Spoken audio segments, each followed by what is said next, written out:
तर हाय मित्रांनो, आज आपला 5 वावला. तर आज आपण जाऊ नागरीले काम आहे म्हणून. तर निघलो मग पोट्टेव नागरीसाठी. रस्ता तर एवढा खराब होता तर काच सांगू तुम्हाला. तर पोट्टेव आलो आता कस्तरी नागरी म्हणून. पहा मग पोट्टेव नागरी आता तुम्ही इथं.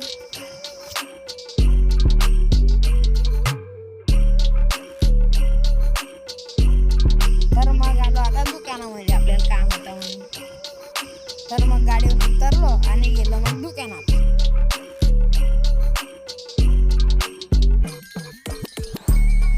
तर मग आपलं काम झालं तर मग बसलो गाडीवर. तर निघलो पोट्टेव आता गावाकडं. तर आता आलो मग पोट्टेव गावच्या बस स्टँडवर. तर वावरामध्ये मग सोडलं पप्पाले.